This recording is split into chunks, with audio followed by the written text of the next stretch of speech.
Então, aqui eu falei de São Januário e de Maracanã. E aqui eu vou pro Campeonato Brasileiro e outras coisas estranhas vêm acontecendo.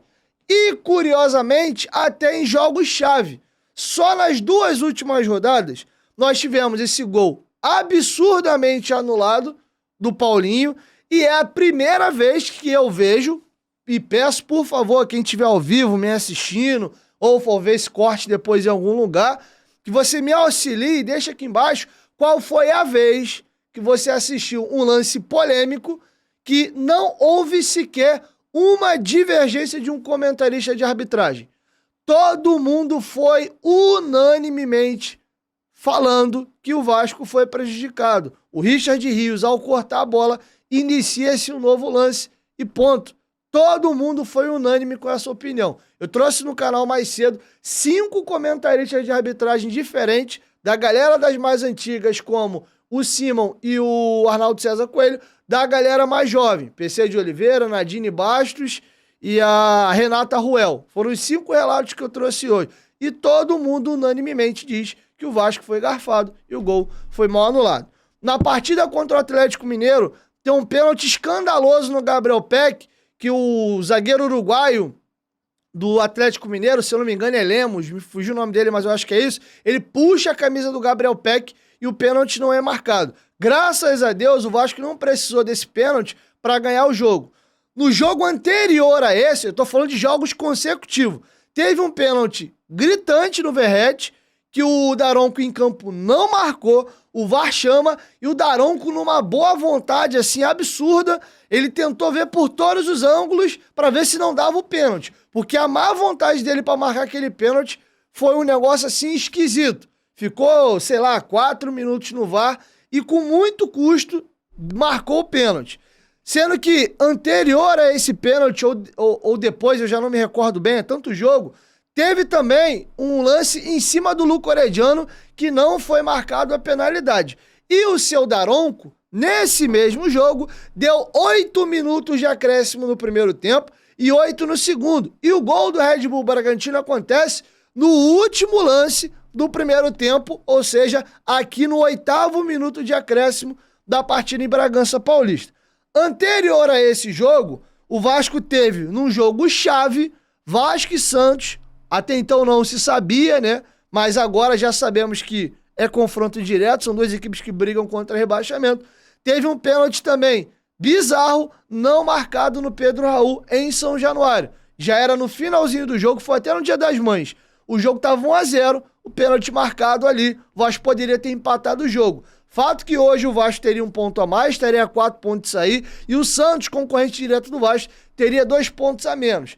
Isso é só o que eu tô conseguindo puxar na minha cabeça aqui, sem fazer grandes estudos, grandes malabarismo. Eu citei aqui 4 jogos diferentes, lances distintos, e citei a situação de Maracanã e de São Januário. Eu não posso ser leviano, sem prova, de chegar aqui e dizer: existe um movimento coordenado para que se tente rebaixar o Vasco da Gama. Eu não posso ser leviano de afirmar isso aqui. Eu não tenho prova. Mas que tá esquisito, tá. Inclusive, eu citei 3 jogos consecutivos aqui para vocês para relatar erros grotescos. Red Bull Bragantino, Atlético Mineiro e Palmeiras. Graças a Deus, no jogo do Galo, a gente não precisou desses pontos, né? Porque o Vasco ganhou o jogo mesmo, com essa questão do pênalti não marcado. E outra, vale lembrar, o Léo, contra o Atlético Mineiro, tomou um cartão amarelo no lance que nem falta ele cometeu.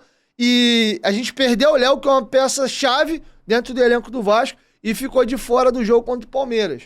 É até um lance que eu poderia lembrar. Em cima do jogo do Palmeiras ainda, é óbvio que, pela mesma medida que a gente tem que julgar o lance do gol do Palmeiras, a gente tem que julgar o lance do gol do Palmeiras, mas o Wilton Pereira Sampaio comete um erro em campo, porque antes do lateral que origina a falta no Breno Lopes, que resulta no gol de falta do Rafael Veiga, foi falta no Gabriel Peck. A falta não foi marcada, foi dado lateral pro Palmeiras, o Mike bate lateral, a bola gira, cai lá na esquerda, o Breno Lopes sofre uma falta do Zé Gabriel e o Rafael Veiga bate a falta e faz o gol.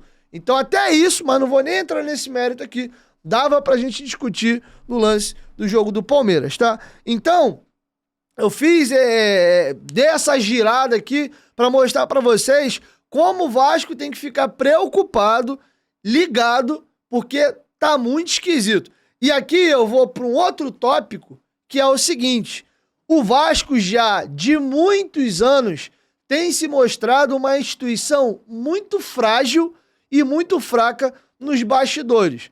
Não se tem a mínima pena e não se tem o mínimo milindre, né, de em situações meio esquisitas jogar-se contra o Vasco. Em pouco tempo de VAR, a gente está vendo, para muitos, o maior erro da história do VAR, que é esse gol absurdamente anulado do Paulinho ontem. O Vasco foi rebaixado em 2020 no saldo de gol, perdeu no saldo de gols ali pro Fortaleza, numa partida que, enquanto o jogo tava 0-0, o Rodrigo Dourado marca um gol em São Januário e, impedidamente, o lance não é invalidado porque alega-se que o VAR estava descalibrado. A gente já ouviu também que o VAR não estava funcionando em uma partida em São Januário devido à temperatura. E aí não dava para se traçar as linhas. Contra o Vasco, acontece de tudo. É linha descalibrada, é pela primeira vez na história um gol anulado num lance que origina-se um lance subsequente e se mantém a decisão do impedimento que já morreu quando o lance segue. Então você vê situações acontecendo ao Vasco muito esquisitas. Muito esquisitas. Então, acho que o Vasco tem que abrir o olho. Mas tudo isso se origina no fato de hoje o Vasco não ter mais representatividade nos bastidores.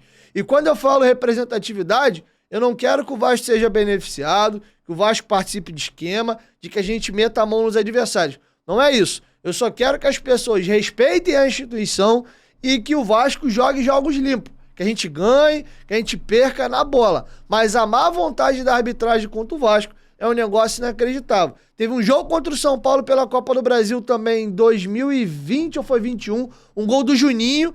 O Vasco ali se faz o gol e mantém aquele placar, o jogo ia pros pênaltis. A gente perde no Morumbi, acho que de 2-1, acho que foi isso. E o Juninho abrindo o placar no lance que a bola, ele domina no peito, depois a bola resvala levemente na mão dele. E não é dado o gol dele, e ali colocaria o Vasco na partida. Teve um jogo contra o Santos, foram 3 bolas na mão, e nenhuma das 3 foi marcado penalidade. E se eu for lembrar aqui, eu vou longe. Fora o Brasileiro de 2011, que, né, tiraram o título do Vasco no apito. Ali não tinha VAR, né? E mesmo com VAR, as coisas seguem acontecendo.